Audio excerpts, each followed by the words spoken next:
résultats mais en réalité lan ngeen teg ak lan ngeen changé en une année parce que y avait des solutions qui étaient là et ces solutions là après un an gisuñu leen du parole d'opposant parole yu dund la dëkk bi dafa Diomaye ba Sonko maa ngi koy tooñee sama xaritu waa Pastef yi parce que ñun ñëpp ñi ngi dund en réalité ces difficultés là mais il faut qu'on aille au-delà de nos divergences ñu xam ni le président qui a parlé tout à l'heure man personnellement j'ai beaucoup de respect pour lui parce que côtoyé naa ko bi ñuy teg Yewwi sur les questions locales et c'est pas quelqu'un ci li ma gisoon ci présomption bi ma am c'est quelqu'un boo xam ni sur certains principes du ci nu ñu koy waxatee du ci bouger donc et autant il est votre président autant il est notre président donc tey bu waxee tout à l'heure ni que amul ay galgal pour des opposants bu waxee sànq parce que à un moment donné j'entendais un président de la République à un autre moment donné j'entendais un partisan te loolu mënuñu ko dindi ñun ci la perception qu'on a eue et j'aimerais que mu dindi mbubu partisan boobu mu xam ni il est le président de toutes et de tous et que bu ñu yeggee à des certains niveaux li ñuy teg mu mën ñu ci boole ñun ñëpp ñu mën ko bokkandoo Malal je pense que da nga ne sur le conseil de la magistrature conseil supérieur conseil supérieur le haut conseil supérieur de la magistrature et bi ma la déggee ngay répondre je me dis que en réalité l'âge fait ses effets parce que aujourd'hui et c'est la maturité peut-être parce que aujourd'hui si on peut nous dire que li ñu waxoon démb en faisant un constat ou quand le PM faisait sa présentation du livre solution mu toog ci kaw nit ñi toog ci suuf li mu wax sur le conseil de la magistrature il n'était pas au courant wala il n'avait pas des magistrats pour lui rendre compte de ce qui se passe sur le terrain il n'était pas informé quand le président Diomaye Faye tout à l'heure am na benn vidéo bi ma gis mu toog di wax sur ce même conseil là ils étaient pas au courant wala boog ñun li ñu doon wax yëpp ba ñun ñëpp ñu jóg di dal sur le pouvoir actuel c'est parce que ñoom dañu toog rek dans le salon ñu xalaat ko ñu ñëw teg ko et ça n'avait aucune amul woon rapport avec la réalité parce que nous avons combattu Wade pour un wax waxet n'essayons pas de trouver des circonstances atténuantes pour lu koy nuru waxuma ni nag c'est un wax waxet parce que aujourd'hui quand même puisque assemblée fa ñu ngi waxee ci waxu Badara Gadiaga j'ai pas envie de sortir et de trouver la police devant le TFM je ne dis pas qu'il a fait un wax waxet mais je dis que on est en train de changer ay engagements yoo xam ne dañ ko jëloon te ñun li ñu gëm mooy li ngay wax avant nga mën boo faloo nga mën ko en réalité mettre en œuvre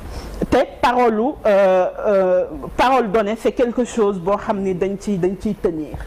qu'il ne cède pas à la pression j'ai beaucoup aimé fi mu ko waxee en disant qu'il ne cède pas à la pression mais il y a des pressions yoo xam ni cédé na ci l'affaire Samba Ndiaye on a cédé à la pression d'autres choses on a cédé à la pression et je pense que loolu en réalité waratuñ fa yegg d'ailleurs le président de la République Diomaye Faye n'a pas été le seul jeune président élu mais biñ ko falee dafa fekk parce que Abdou Diouf a été élu à quel âge président de la République du Sénégal 45 ans Non, il n'a pas été élu, il a remplacé. Mais il a été président. Il a exercé. Même âge. Il était président. Il a été gouverneur à quel âge? Mais il était président à 45 ans. Il a été président à 45 ans. Entre élu et... Mais tu comprends très bien. D'accord, mais tu comprends. Non, c'est l'âge qui fait. Ah, vas-y, Non, c'est pas parce que da nga ko wax ci affaire au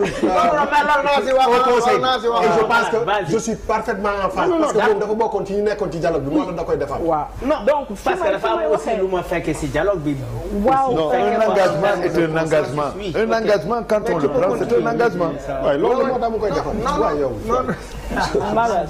Malal, comme je l'ai dit, fekkee nga dialogue bi, la majorité des Sénégalais peut-être fekkee wuñ ko, mais la majorité dégg nañu, gis nañu les engagements qui ont été pris. Aujourd'hui, sur la rupture avec certaines firmes yoo xam ni yooyu Auchan on voit que Auchan aujourd'hui doxantu nu mu ko neexee pale du ñoom ñoo toogoon mu jox ay mbir en réalité c'est pas parce que man je suis contre ou pas mais c'est des faits qui sont là et tey gis nañ ni amoon nañu benn tànk ci kanam am na nu ñuy delloo ginnaaw tonton baa ngi may fixé ñi ngi ma doon avertir mais j'espère que booy répondre di nga mais c'est simplement pour dire que tey la rupture d'abord c'est la rupture ci ni ñu doon gisee les politiciens ci ni ñu doon gisee ni que nit ñi bu ñu waxee tey verte na bu ñu demee au pouvoir ñu ne bleu na parce que bleu bee leen di arranger verte bi arranger tout leen loolu il faut qu'à un moment donné ñu mën ko bàyyi xel dialogue bi buuba comme ni nga ko waxee nee nga c'est pas gisoo ni dialogue bi c'est important moi je pense que dialogue bi mu ne war nañ ko mën a def c'est très important aujourd'hui xam nga lu tax parce que dañu toll ci benn situation boo xam ni les gens pensent que y a les bons d'un côté et les mauvais de l'autre un député est parti au niveau de l'Assemblée nationale il a attaqué la société civile parce que cette société civile disait nañu suspendre gum votu loi d'interprétation de l'amnistie bi ba nit ñi wax ba ñu am un consensus c'est pas l'unanimité mais c'est au moins que les parties prenantes mën a toog que nit ñi mën a toogandoo ñu mën a discuter ndoo ñu mën a trouver des plages de convergence et même bu ñu amul ay plages de convergence li ci def mu doon lu minime lan la ñu def c'est d'aller à la télé et de les menacer de suggérer qu'ils ont des financements extérieurs et de même remettre en question leur crédibilité je ne défends pas mais je dis que tey pouvoir bu fi yéeg bu gisee une société civile forte une société civile qui s'oppose à le fait et jette société civile boobu lay joxoñ et je pensais que avec ce nouveau gouvernement duñ ci tegu donc qu'est-ce qui a changé est-ce qu'on a changé les hommes et les femmes tout en parlant d'un système qui reste intact en termes